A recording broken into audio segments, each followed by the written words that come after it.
I want to explain the reasons for that decision, what will happen next, and the choice facing the British people when you come to vote in this election. Last summer, after the country voted to leave the European Union, Britain needed certainty, stability, and strong leadership. And since I became Prime Minister, the government has delivered precisely that. Despite predictions of immediate financial and economic danger, since the referendum, we have seen consumer confidence remain high, record numbers of jobs, and economic growth that has exceeded all expectations.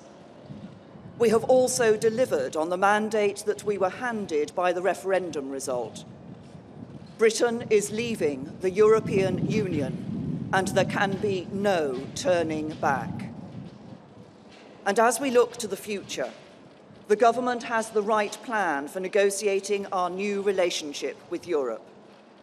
We want a deep and special partnership between a strong and successful European Union and a United Kingdom that is free to chart its own way in the world.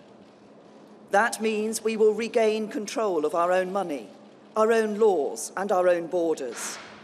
And we will be free to strike trade deals with old friends and new partners all around the world. This is the right approach, and it is in the national interest. But the other political parties oppose it. At this moment of enormous national significance, there should be unity here in Westminster. But instead, there is division. The country is coming together, but Westminster is not. In recent weeks, Labour have threatened to vote against the final agreement we reach with the European Union. The Liberal Democrats have said they want to grind the business of government to a standstill. The Scottish National Party say they will vote against the legislation that formally repeals Britain's membership of the European Union. And unelected members of the House of Lords have vowed to fight us every step of the way. Our opponents believe, because the government's majority is so small, that our resolve will weaken and that they can force us to change course. They are wrong. They underestimate our determination to get the job done. And I am not prepared to let them endanger the security of millions of working people across the country. Because what they are doing jeopardises the work we must do to prepare for Brexit at home, and it weakens the government's negotiating position in Europe. If we do not hold a general election now, their political game playing will continue, and the negotiations with the European Union will reach their most difficult stage in the run-up to the next scheduled election. Division in Westminster will risk our ability to make a success of Brexit, and it will cause damaging uncertainty and instability to the country. So we need a general election, and we need one now, because we have at this moment a one-off chance to get this done while the European Union agrees its negotiating position and before the detailed talks begin. I have only recently and reluctantly come to this conclusion. Since I became Prime Minister, I have said that there should be no election until 2020.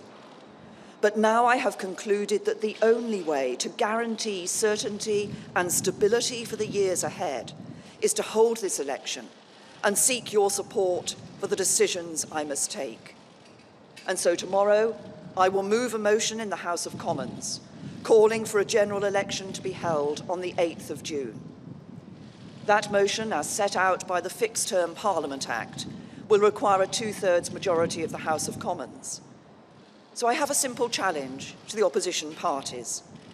You have criticised the government's vision for Brexit. You have challenged our objectives. You have threatened to block the legislation we put before Parliament. This is your moment to show you mean it, to show you are not opposing the government for the sake of it, to show that you do not treat politics as a game. Let us tomorrow vote for an election. Let us put forward our plans for Brexit and our alternative programmes for government, and then let the people decide. And the decision facing the country will be all about leadership. It will be a choice between strong and stable leadership in the national interest, with me as your Prime Minister, or weak and unstable coalition government led by Jeremy Corbyn, propped up by the Liberal Democrats who want to reopen the divisions of the referendum, and Nicola Sturgeon and the SNP. Every vote for the Conservatives will make it harder for opposition politicians who want to stop me from getting the job done.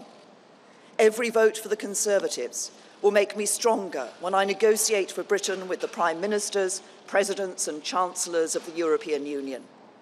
Every vote for the Conservatives will mean we can stick to our plan for a stronger Britain and take the right long-term decisions for a more secure future.